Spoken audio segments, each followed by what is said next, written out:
साध संगत जी प्यार से कहिए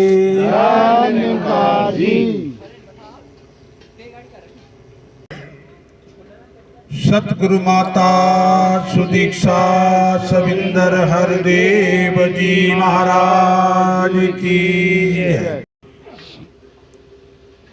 कि सृष्टि जगत का मालिक केवल एक पार ब्रह्म परमेश्वर, ये निर्गुण ब्रह्म, ये निराकार है। पूरी सृष्टि इस निरंकार से प्रकट होती है, इसी से आती है और अंततः इसी में समा जाती है।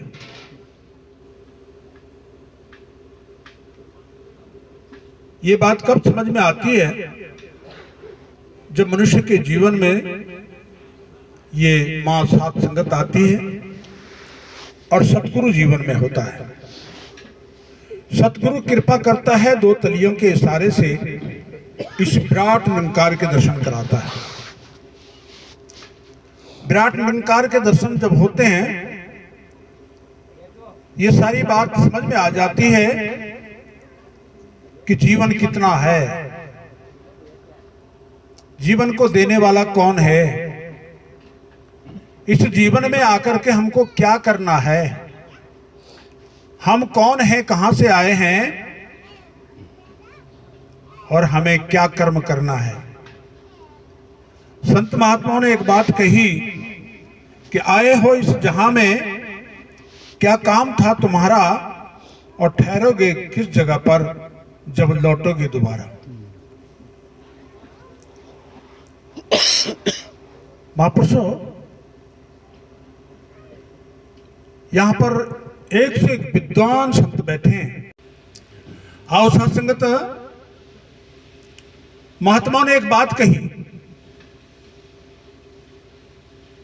इस जीवन के 3 पृष्ठ हैं, केवल 3 पृष्ठ, और ये 3 पृष्ठ में 2 पृष्ठ तो ऐसे हैं कि जिनमें न लिखने की जरूरत है और न इनको पढ़ने की जरूरत है। ये परमात्मा के विधि के विधान के हाथ में है।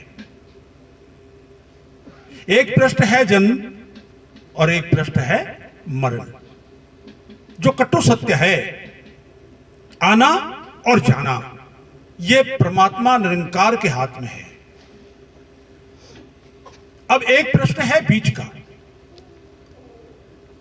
वो स्वतंत्र जीव के लिए छोड़ दिया है कि तुमने कर्म क्षेत्र की सुंदर लेखनी से इस पृष्ठ को लिखना है। गौर करेंगे, ये बीच का पृष्ठ है।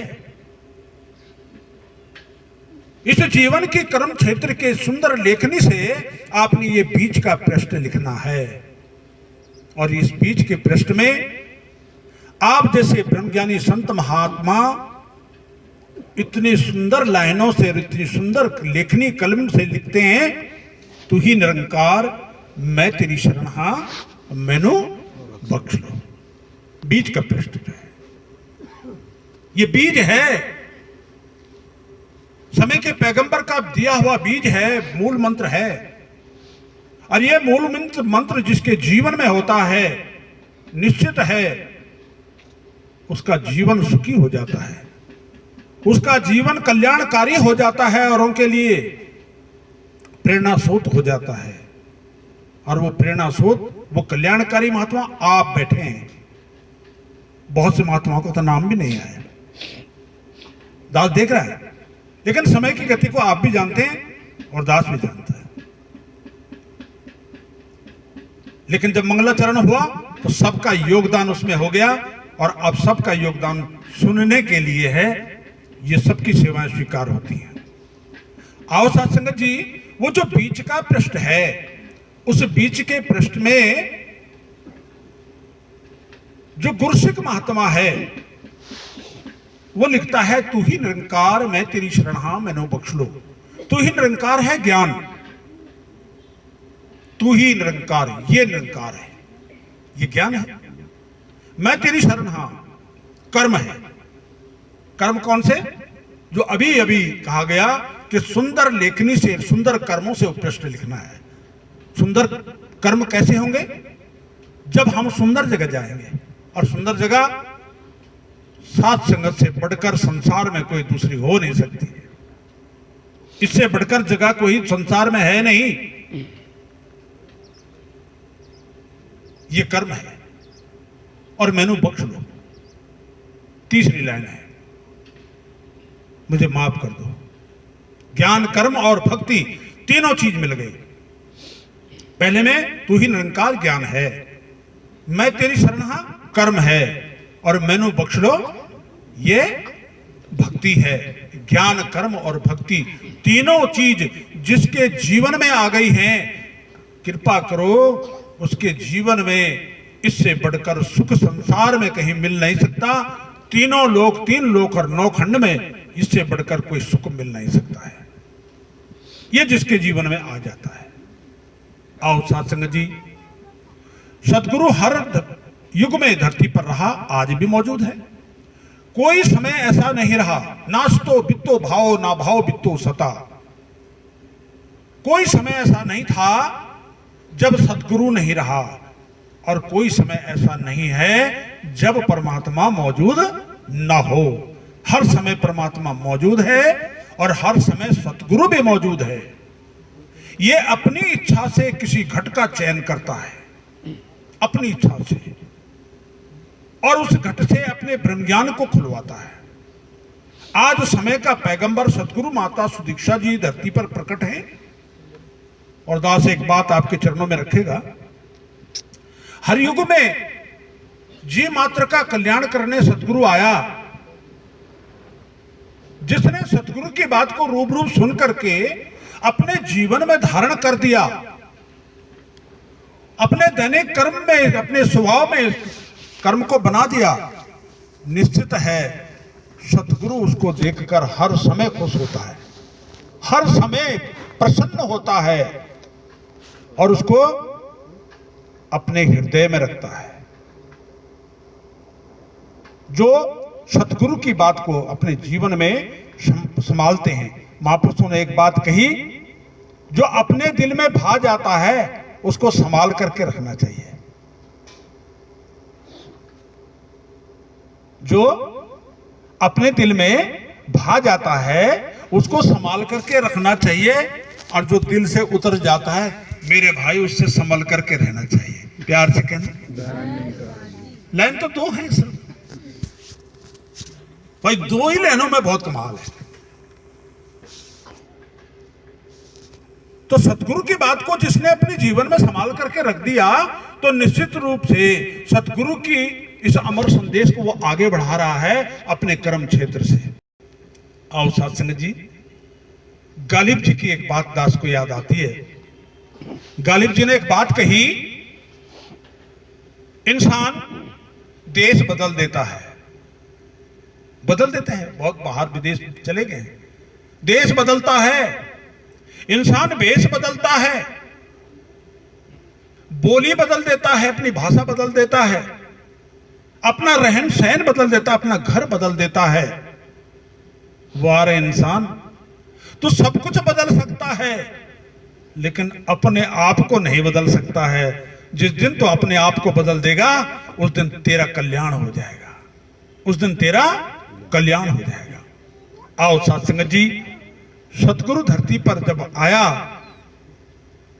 तो सतगुरु इस धरती को जन्नत बनाने के लिए आया, लेकिन इंसान ब्रह्म ज्ञान को न जानने के कारण, सतगुरु जीवन में न होने के कारण, इस सत्य को न अपनाने के कारण वो इंसानियत को छोड़ करके हैवानियत का कार्य कर रहा है, और इस संसार को जन्नत बनाने की जगह वो जहन्नुम बना रहा है। आज सतगुरु को धरती पर आने की जरूरत क्यों पड़ी? हर इंसान, अभी भी महात्मा कह रहे थे कि अपने घर में लोगों को अपनापन नहीं मिलता। क्या कारण है? क्या हुआ? ज्ञान समझ में नहीं आया, और जिनके समझ में ज्ञान आ गया उनका कल्याण हो गया। इस सृष्टि जगत में करण करावन हार तू सब कुछ तेरे पास, परम पिता परमात्मा कण कण तेरा वास। अगर ये दृष्टि हमारी बन जाती है कि प्रत्येक कण कण में परमात्मा है, प्रत्येक घट में ये निरंकार है, द्वेष किससे? द्वेष कहां? फिर तो हर घट से परमात्मा कुछ ना कुछ करा सकता है। एक बात रामायण की दास को याद आती है कि रामायण में हनुमान जी को भेजा गया सीता माता जी की सुधि लेने के लिए। यह आप तो भली प्रकार जानते हैं। रास्ते में भी यह जिक्र आ रहा था कि अगर मैं ना होता तो। हमारे चंद्रमोहन जी बैठे हैं, अरे महात्मा हमारे गुड्डू जी, रास्ते में जिक्र आ रहे थे, महात्माओं का ध्यान आ रहा था कि सतपुली के महात्मा आ गए, टेरी से हमारे रोशन जी ये इतनी रोशनी फैलाने के लिए यहां तक आ गए, कोटद्वार ब्रांच के महात्मा और हल्दूत तो सब पर लगे हुए जो तो खास आप जानते हैं, प्यार से कहना। ये सब महात्मा आ गए हैं। कौन कहां से किस लिए, कौन लाया इनको खींच करके? ये सतगुरु का प्यार, आप महात्माओं का सत्कार इनको खींच करके लाया। तो रास्ते में जिक्र हो रहा था कि मनुष्य के अंदर एक अहम छिपा हुआ है कि अगर मैं ना होता तो शायद ये काम ना होता। ये रास्ते में जिक्र आ रहा था। तो रामायण में इसका एक प्रसंग है। हनुमान जी को सीता जी को ढूंढने के लिए भेजा गया और हनुमान जी जब लंका में पहुंचते हैं अशोक वाटिका में, तो वहां पर रावण तलवार लेकर खड़ा है। जरा गौर करेंगे आप। आज यहां पर जो ये पूर्ण आत्माओं के लिए ये सत्संग हो रहा है, तो सप्ताह होता है 7 दिन का, और वहां पर दिखाने के लिए एक बांस का डंडा रखा जाता है। उसमें 7 गांठ होती हैं, लेकिन 7 दिन का सप्ताह समाप्त हो जाता है, एक गांठ नहीं फूटती उसकी। और यहां सतगुरु की कृपा से मन के अंदर जो गांठ पड़ी होती हैं वो तमाम गांठें खुल जाती हैं अगर हम गौर से सत्संग सुनते हैं। इससे बढ़कर स्वर्ग अपवर्ग, इससे बढ़कर कहीं कुछ नहीं है सत्संग से बढ़कर। तो दास विचार कर रहा था, बिंदु को छू रहा था रामायण का। हनुमान जी अशोक वाटिका में पहुंच गए सीता जी की सुधि लेने के लिए, और वहां पर देखते हैं कि रावण ने हाथ में तलवार ले रखी है और बहुत गुस्से में भर करके सीता माता की तरफ दौड़ रहा है कि तुम मेरी बात को नहीं स्वीकारती है तो मैं तेरे सर को कलम कर दूंगा। जरा गौर से सुनना। रामायण को हम सुनते हैं लेकिन मूल तथ्य को नहीं जानते। मूल को न जानना ही भूल है। अगर हम मूल को नहीं जानते यही भूल है। ब्रह्म को न जानना ही भ्रम है। अगर हम ब्रह्म को जान जाते हैं तो भ्रम नहीं होता, और जहां ब्रह्म होता है वहां भ्रम नहीं होता, और जहां भ्रम होता है मेरे भाई वहां ब्रह्म नहीं टिकता है। हनुमान ने जब देखा तलवार लेकर के बहुत गुस्से में, और सीता माता जी की तरफ ये बढ़ रहा है, गुस्सा आ गया कि तलवार छीन करके और रावण की गर्दन कलम कर दी जाए। लेकिन इतनी ही देर में रावण की पत्नी मंदोदरी बहुत विद्वान थी, उसने आकर के रावण का हाथ पकड़ लिया, और रावण का हाथ पकड़ करके और रावण चुप हो गया। भगवान रामचंद्र जी से हनुमान जी कह रहे हैं कि हे प्रभु कमाल कर दिया। अभी महात्मा बोल रहे थे ना कमाल कर दिया, और मेरी मजबूरी है बीच में बोलने, प्यार से कहना। हे प्रभु आपने बड़ा कमाल कर दिया। मैं सोच रहा था कि रावण की तलवार छीन करके और रावण का धड़ा अलग कर दिया जाए, सर अलग कर दिया जाए, लेकिन देखते ही देखते मंदोदरी को आपने ये सेवा दे दी। देखिए गौर करें, प्रभु आपने मंदोदरी को ये सेवा दे दी और मंदोदरी ने जो है रावण का हाथ पकड़ दिया। और यहां पर यह बात आई कि अगर मैं कूद जाता, मेरे हाथ से यह कार्य हो जाता, मेरे अंदर भ्रम पैदा हो जाता कि अगर मैं ना होता, बात आ गई, मैं ना होता तो शायद एक काम ना होता। समझ में आ गई बात कि इस सृष्टि जगत में करण करावन हार तू, सब कुछ तेरे पास, सब कुछ करने वाला ये निर्गुण ब्रह्म है। हम कहीं भ्रम में हैं, हम कहीं भ्रम में हैं। हनुमान जी कह रहे हैं प्रभु आपने बहुत बड़ी कृपा की, सीता माता को बचाया नहीं आपने, बचाने का कार्य तो आप ही करते हैं।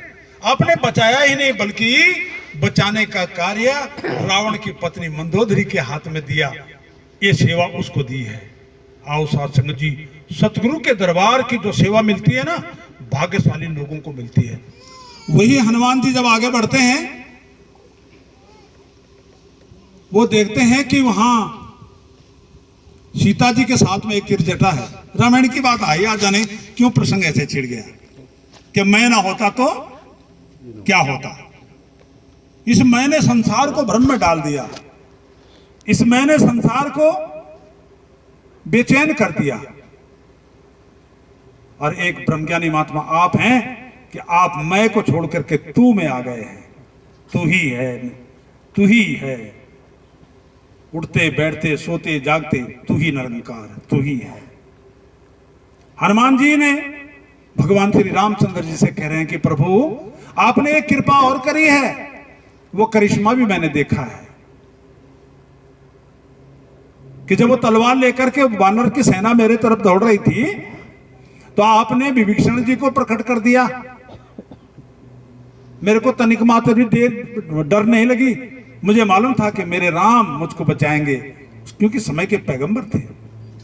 और कहा कि महाराज विभीषण जी आए, कहने लगे इस नहीं नहीं नहीं, दूत को मारना अनीति है, दूत को नहीं मारना है। मैं समझ गया मेरे सतगुरु ने कृपा की है, विभीषण जी के घट से ये बुलवाया है, इनके घट से प्रकट हुआ है। और दूसरी बात, एक बात और थी, संत की वाणी कभी खाली नहीं जाती, गौर से करना सुनना इस बात को। संत जिस वाणी को अंतःकरण से सतगुरु के श्री चरणों का ध्यान करके बोल देगा तो सतगुरु इनके वचनों की रक्षा करता है। तिरजटा एक बहुत बड़ी संत थी जो सीता माता जी के साथ में थी। सीता माता जी के सामने तिरजटा कह रही है कि लंका के लोगों, इस लंका में एक बानर आया है और इस बानर ने लंका को जलाना है। कमाल हो गया। हनुमान जी ने सुना, हनुमान जी असमंजस में पड़ गए। ये संत की वाणी खाली नहीं जा सकती और ये कह रही है कि लंका को जलाना है, मैं कहां से आग लाऊंगा, कहां से जलाने की व्यवस्था करूंगा, क्या होगा मेरे प्रभु, ये तो आप ही जाने। और इतनी देर में उस बानर को पकड़ करके, हनुमान जी को पकड़ करके रावण के दरबार में ले जाया जाता है और रावण कहता है इसको बांदर को मारना उचित नहीं है, नीति नहीं है, अनीति है। तो बोले महाराज क्या करें? अरे बोला कमाल है, इस बंदर के पूंछ में कपड़ा बांध दो कई कुंटल और घी से इसको लथपथ कर दो और आग लगा दो। बानर को अपनी पूंछ प्यारी होती है, प्यार से कहना। ये रामायण बोल रही है, रामायण तो सब देखते हैं, लेकिन ये जो मूल है इस मूल की भूल कर देते हैं, मूल को नहीं जानते हैं, मूल को सतगुरु बताता है। अब बानर बहुत खुश हो रहा है, उसके बानर के पूंछ में कपड़ा बांध रखा है और तमाम घी उसमें डाल दिया, आग लगाने की तैयारी हो रही और हनुमान जी हंस रहे हैं, कह रहे हैं प्रभु बहुत बड़ी कृपा की है कि संत की वाणी कभी खाली नहीं जा सकती। वो जो तिरजटा वहां पर थी उस संत की वाणी थी कि हनुमान जी लंका जलाएंगे और मैं भ्रम में पड़ गया था कि मेरे पास ना आग है, ना कपड़ा है, ना घी है, ना कुछ है, माचिस है, कैसे जलाऊंगा। लेकिन मेरे सतगुरु आपने व्यवस्था की है। रावण के घट में बैठ करके कहा कि कपड़े की व्यवस्था भी कर, रावण से ये व्यवस्था कराई, घी की व्यवस्था भी कर और आग की व्यवस्था भी कर। व्यवस्था करने वाला ये निरंकार है, हम तो केवल माध्यम मात्र हैं। कहीं हमको कर्तापन का भाव आ जाता है, ये भ्रम हो जाता है और इस भ्रम को तोड़ने के लिए सतगुरु किसी न किसी के घट से जो है इस वाणी को बुलवा देता है। आओ साथ संगत जी, हम कहीं धोखा ना खाएं।